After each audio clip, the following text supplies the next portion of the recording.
बात हो गई। आप एक जवाब देगा कौन जवाब देगा? एक टिप्पणी करना चाहता हूँ। अंजना जी,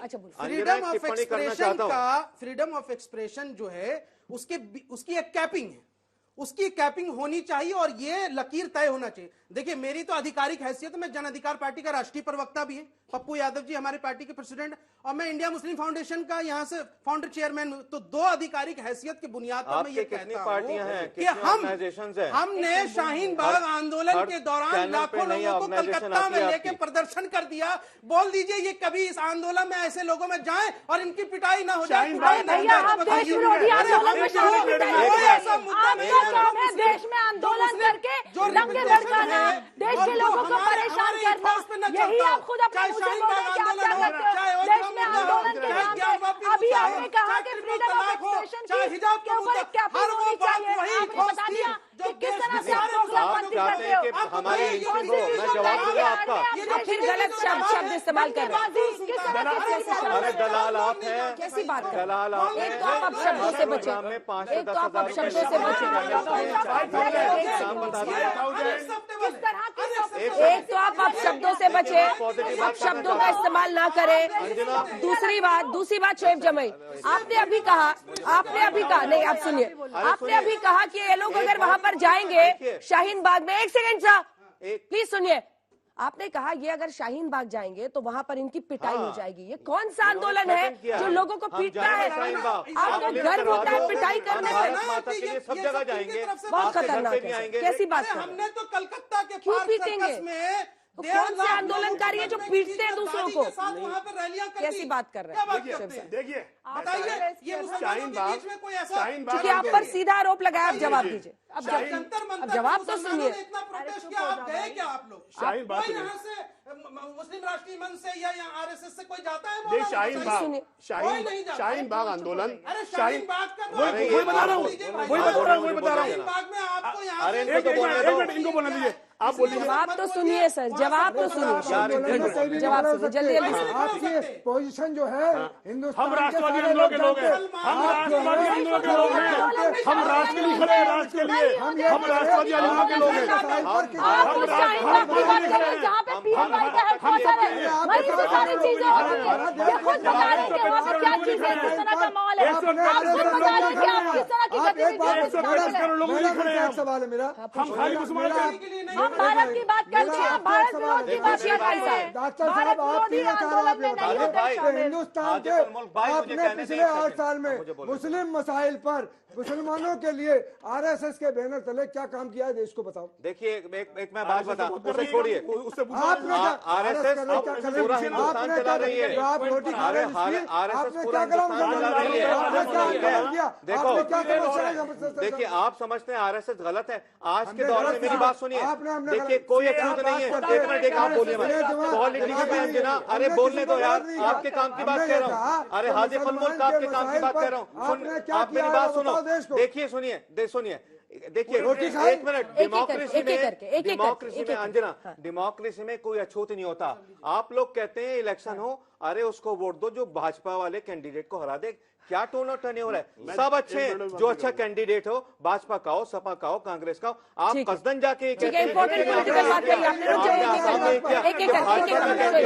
हराओ, होता क्या, जीतता वही है और आप एक्सपोज होते हैं। एक्सपोज हो रहे हैं, पूरी दुनिया देख रही है। देखिए, आप एक्सपोज हो रहे हैं। मैं ये बताना चाहता हूँ, सीए आंदोलन जो था, सीए आंदोलन में आपको अमित शाह जी कह रहे थे, आप अनटचेबिलिटी में यकीन रखते हैं। देश में जो पार्टी आधिकारिक तौर पर गुस्ताखे रसूलुल्लाह सल्लल्लाहु अलैहि वसल्लम पार्टी भी गुस्ताख नहीं है, पार्टी नहीं है उसके साथ, पार्टी ने अपना स्टैंड ले लिया है, पार्टी ने स्टैंड ले लिया है अपना, कोई नहीं है। पार्टी ने स्टैंड ले लिया।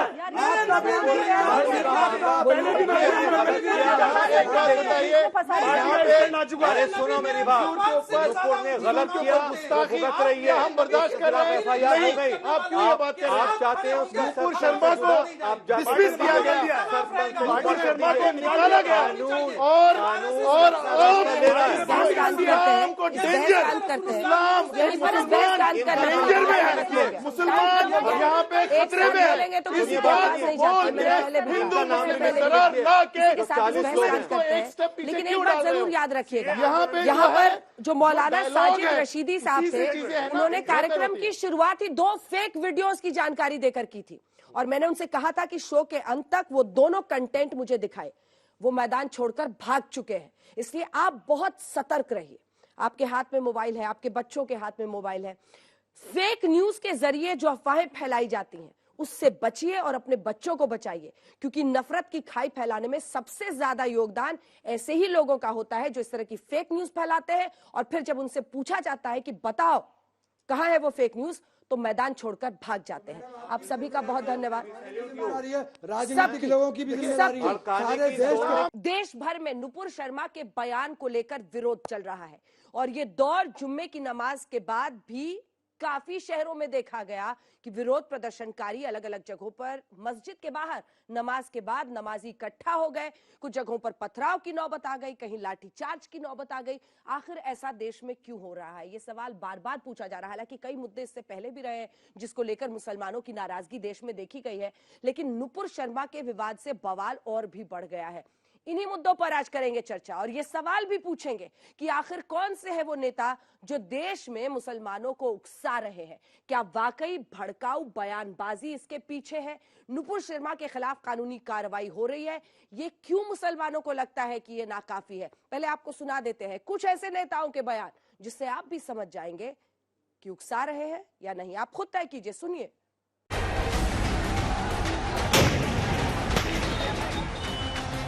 जुल्म को सहना भी जुल्म है, याद रखो मेरी इस बात को।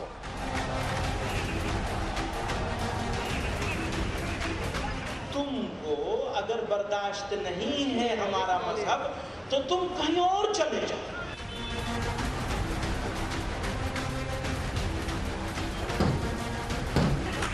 कोई कदम उठाए गए तो फिर सब कफन बांध के लोग निकल भी आएंगे मैदान में। मुठियां तनी हुई हैं, लबों पर उग्र नारे हैं, हाथों में गाहे बगाहे पत्थर आ जाते हैं, रह रहकर गुस्सा फूट पड़ता है।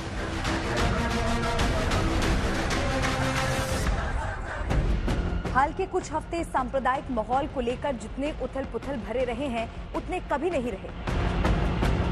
कभी हिजाब का मामला जोर पकड़ता है तो ये विरोध की आग से दूसरे राज्य में फैलती चली जाती है। कभी हालात विवाद आंच पकड़ता है। इसके बाद ज्ञानवापी से होती हुई ये बेचैनी एक बयान को लेकर देशव्यापी विरोधों तक आती है।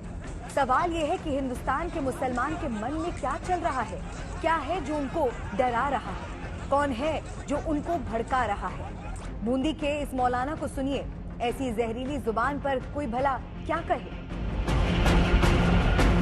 तुम मुझे गाली दो बर्दाश्त है, तुम मेरे वालिदैन को गाली दो बर्दाश्त है, तुम मेरे खानदानों को बुरा कहो बर्दाश्त है, लेकिन मेरे नबी की शान में अगर एक लफ्ज भी बोला तो याद रख लो जबान काट ली जाएगी। हाथ उठाओगे हाथ काट लिया जाएगा, उंगली उठाओगे उंगली काट ली जाएगी, अगर निगाहें भी उठी ना तो निकाल कर बाहर फेंक देंगे।